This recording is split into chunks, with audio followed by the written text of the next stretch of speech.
Welcome to writingalong.com. Today's episode is all about whether you should use a pseudonym or your real name. Most of the time, a pseudonym is very effective. I would just recommend you go with that if you are, if you have a very common name and you don't really want it to just kind of get lost in the sea of everyone else with your name. Yeah, come up with a cool pseudonym. Why not? You can abbreviate the first two letters of your first name and your middle name, and then your last name. You can do that. I know it's technically your real name, but it's not your full that like you'd find on your license or anything like that.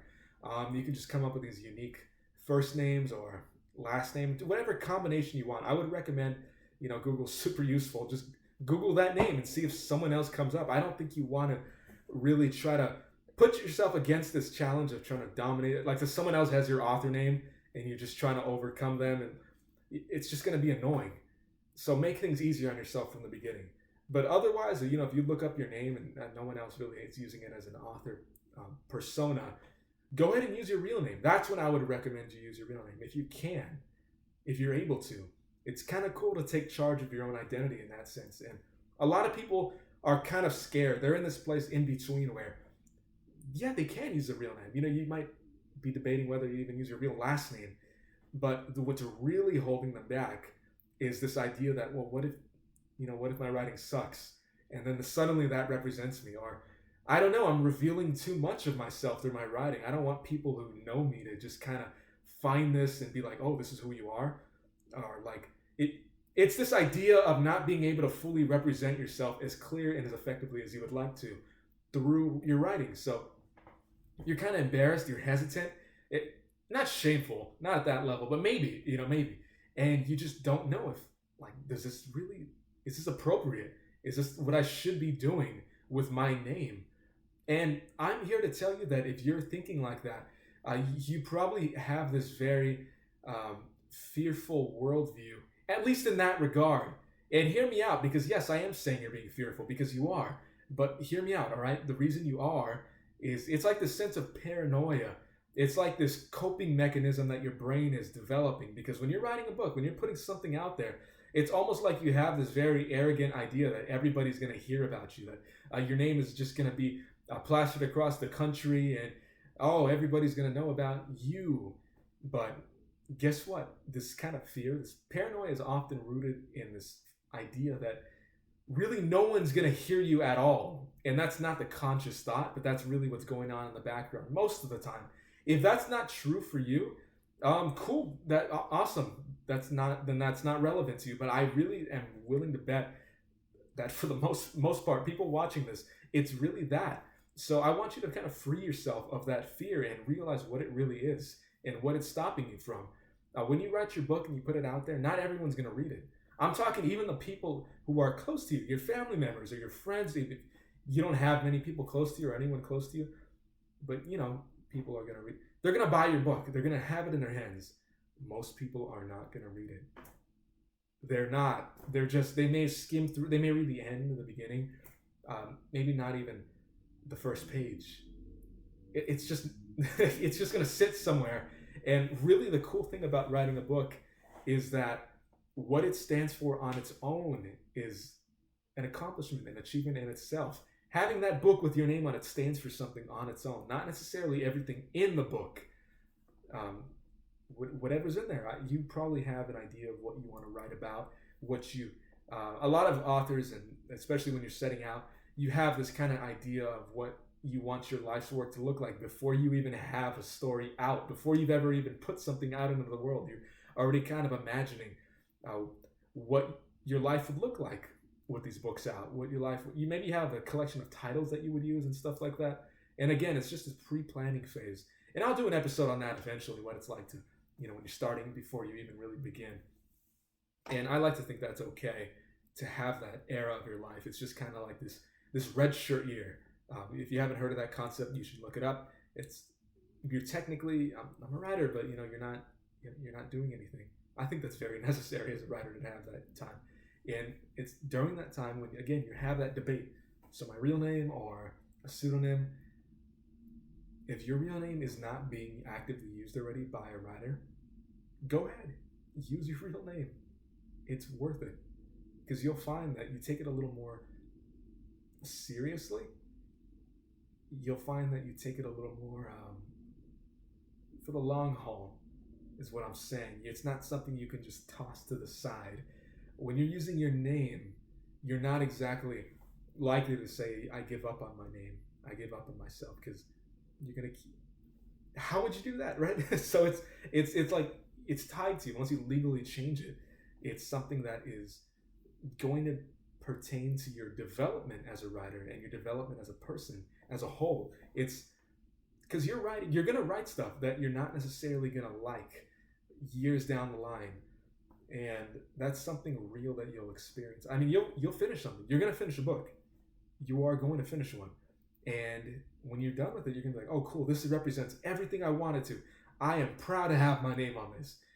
If you get to that point, it feels great, but in a couple months, a year, maybe even less for some people, a decade for some people, it doesn't really matter how long it takes.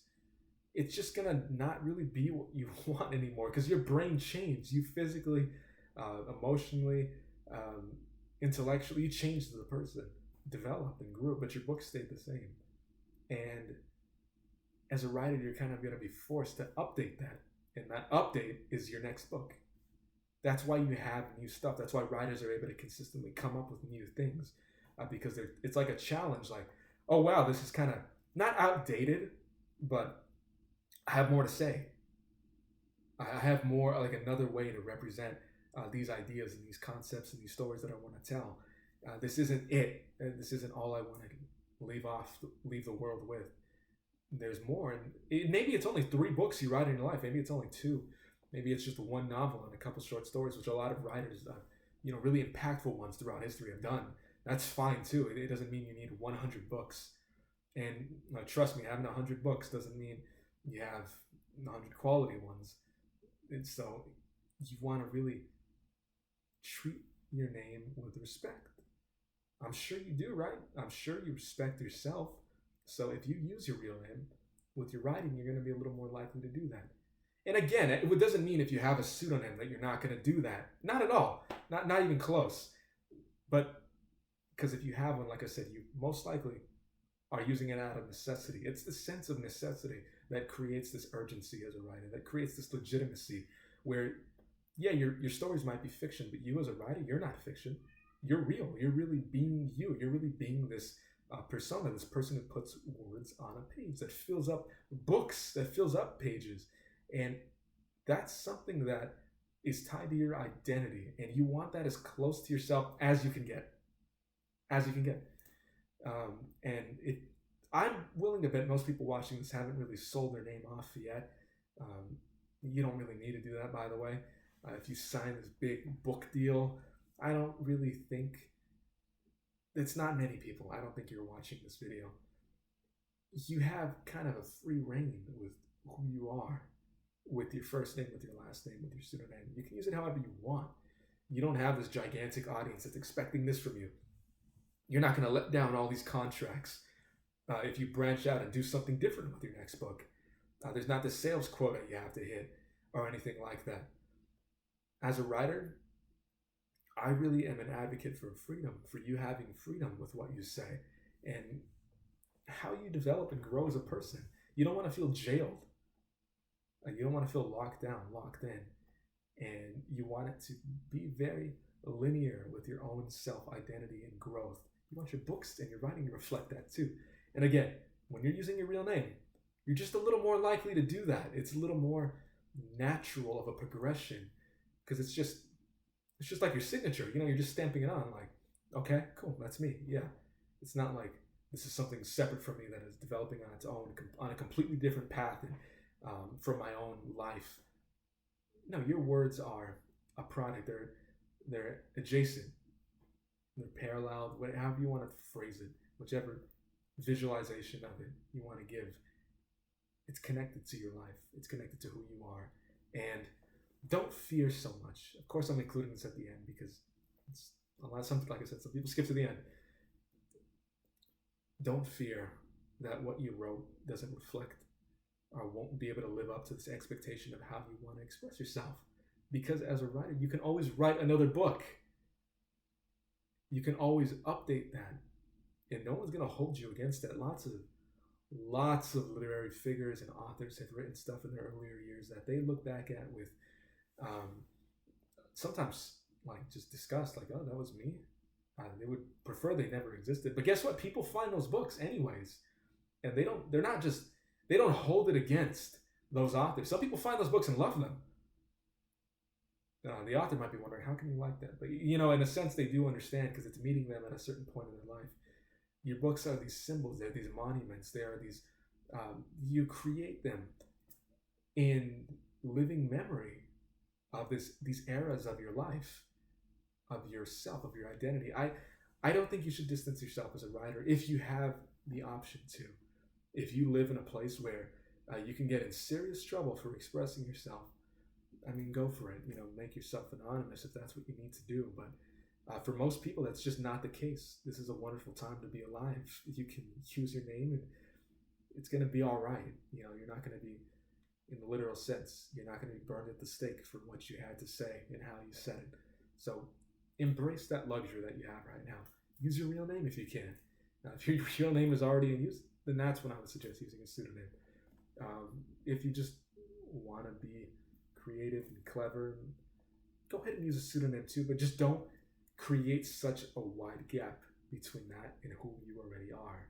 Otherwise, you might be inclined to just kind of forget about that. But let's get into writing for the long haul. Let's not let it not just be some little thing that dies in your life, but it's going to be something that's with you the whole way.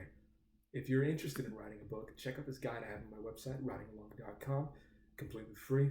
Send it to your inbox, let it sit there, let it haunt your inbox, let it haunt you, and remind you to write your book, because you can't. Nothing's standing in your way at all. It may seem impossible, it may seem really intimidating, but it's really not that difficult when you understand what it's all about, the practical steps to really do it. So, as always, thank you for watching, and I'll see you around.